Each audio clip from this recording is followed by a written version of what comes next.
The city of Portland announced that it will issue a violation notice to the ICE facility in South Portland.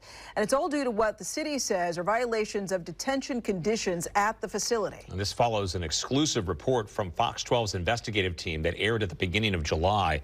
ICE has told us repeatedly that the facility on Macadam Avenue in South Portland is not a detention center, but the facility operates under a conditional use permit issued in 2011 that designates the property as a detention facility and allows for 4 holding cells. That same permit states that no detainee can be held for longer than 12 hours or overnight in the facility. Our investigation discovered at least 25 instances where people were held for longer than 12 hours. In one case, data shows that a person was held for 47 days.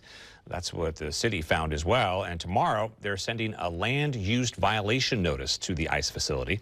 We asked ICE for a response and are waiting to hear back. Here is what Mayor Wilson had to say today.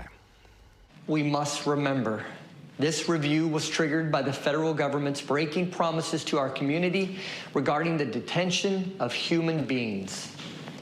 Whatever comes of this process, I hope you will join me in celebrating and supporting Portland's immigrant community and standing in solidarity with all those who've been impacted by the actions of the federal government in recent days. As the city takes its first steps toward reconsidering the ICE facility's permit, the reaction from the public has been mixed. Some protesters celebrating the decision while others aren't happy. Fox 12's Ward Jollis hears from both sides. The future of Portland's ICE facility on South Macadam Avenue now uncertain after an announcement from the city Wednesday that ICE violated the terms of its land use permit by keeping people detained longer than allowed. It starts the long process of possibly reconsidering the building's permit, something longtime protesters like Gray and Lily have been waiting for. That it's been a long time coming. The ideal to me would be to no longer have this building. It is a symbol of what is going on and what is wrong. They've been part of the protester encampment that's been outside of the facility for more than 100 days. And while they're happy, they're cautiously optimistic. If they don't take what's happening with this permit seriously, it's just going to create more momentum out here. We're going to come back even more stronger each night. Some of that momentum bubbling over in City Council Wednesday.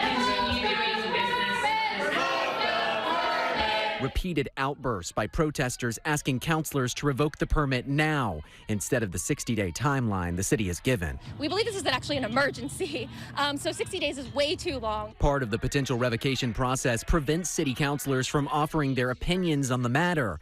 Councilors like Angelita Murillo, who's an immigrant herself, say they're working as fast as they can. Frankly, I find land use processes to be very tedious and bureaucratic and terrible, but that is the power that we have as council, so that's the power that we have to use. And that 60-day time frame the city is working with is just to decide whether or not they want to pursue the revocation of the ICE building's permit, meaning it'll likely be much longer before we realize what really happens to that building on Macadam.